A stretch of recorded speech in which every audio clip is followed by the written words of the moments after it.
मानवी की लड़ाई 2010 में शुरू हुई। उस दर्दनाक दिन को याद करते हुए वह बताती है, मैं उससे फेसबुक पर मिली थी। कई हफ्तों तक वह कोशिश करता रहा कि मैं उससे मिलूं। फिर एक दिन मैंने हाँ कह दी। मानवी के पास ही की एक जगह पर मिलने की बात की, लेकिन लड़का घर पर ही मिलना चाहता था। वह लगभग 25 साल का था। मुझे लगा माँ बाप के साथ ही रहता होगा, वैसे भी काफ़ी अच्छी जगह में रहने वाला, बड़े घर का लड़का था। मानवी जब वहाँ पहुँची तो उस घर में लड़के के माता पिता तो नहीं दिखे। हाँ, एक नौकर था, उसे भी लड़के ने कुछ लेने के लिए बाहर भेज दिया था। आज मानवी मानती है कि उस वक्त वह नादान थी, क्योंकि उसके बाद जो हुआ उसने मानवी की जिंदगी बदल कर रख दी। उसने मुझे पकड़कर सोफे पर फेंक दिया और धमकाया कि अगर मैंने शोर मचाया तो वो पूरा दिन मेरे साथ बलात्कार करेगा। मानवी आगे बताती है कि उनके साथ बलात्कार के दौरान हर मुमकिन तरीका अपनाया गया। मैं उस वक्त कुंवारी थी, इसलिए उसे ज़बरदस्ती करने में आधा घंटा लगा। यह कहते कहते मानवी खो सी गई। बहुत खून बहा, मैं सुन्न हो गई थी। फिर उसने मुझसे कहा कि मैंने अपनी ज़बान खोली तो वो वीडियो लीक कर देगा, क्योंकि उसने वीडियो बनाया था। डरी हुई मानवी ने किसी से कुछ नहीं कहा।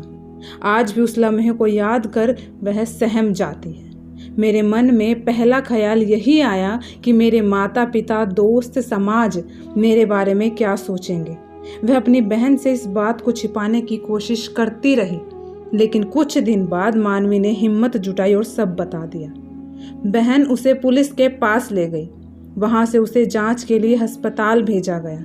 विवादास्पद 2 फिंगर टेस्ट कर बलात्कार की पुष्टि की गई।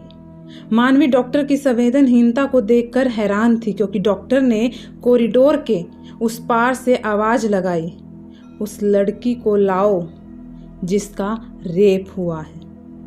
जिस वक्त मानवी का टेस्ट हुआ, न केवल उसके जननांग पर चोट थी, बल्कि शरीर पर जगह जगह नील भी पड़े हुए थे। डॉक्टर ने यह सब रिपोर्ट में लिखा, लेकिन अदालत में जब यह रिपोर्ट पेश की गई तो डॉक्टर मुकर गई। उसने कहा कि वह ऐसी किसी रिपोर्ट के बारे में नहीं जानती, क्योंकि वह बिक चुकी थी। मानवी ने हिम्मत नहीं हारी। अदालत तक पहुंचना भी आसान नहीं था। जैसे जैसे खबर फैली, आस पड़ोस के लोग मानवी को अजीब सी नज़रों से देखने लगे। हालात यहाँ तक पहुंच गए कि मानवी और उनकी बहन को दिल्ली छोड़कर जाना पड़ा। कुछ वक्त बाद जब वह दिल्ली लौटी तो उन्होंने खुद को अकेला पाया। मेरे दोस्तों ने मुझसे बात करना छोड़ दिया था। वे बलात्कार पीड़ित से संपर्क नहीं रखना चाहते थे। जब मुकदमा शुरू हुआ तो मानवी की जान पहचान वालों को धमकी भरे फोन आने लगे। इसके बाद अपराधी ने परिवार को पैसा देकर चुप कराना चाहा। जब इससे भी बात नहीं बनी तो वकील ने अपराधी से शादी का प्रस्ताव रखने को कहा।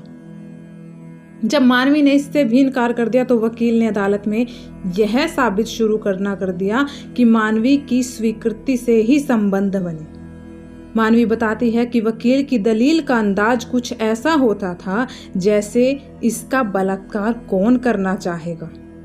2013 में सबूतों के अभाव में दोषी को छोड़ दिया गया, लेकिन मानवी ने अब भी हिम्मत नहीं हारी। उनकी वकील बिना पैसा लिए उनका मुकदमा लड़ रही है। आज भी मानवी की वकील मानवी जैसी और भी लड़कियों की मदद कर रही है। मानवी मामले को सुप्रीम कोर्ट तक ले जाने के लिए तैयार है। न्याय के इंतजार में भले ही उनके करीबी लोगों ने उनका साथ छोड़ दिया, बुरे सपने अब भी उनके साथ हैं। हाँ, बुरे सपने तो अब भी आते हैं, पर अब मानवी ने उनसे निपटना सीख लिया है। तो दर्शकों, ये है हमारा समाज।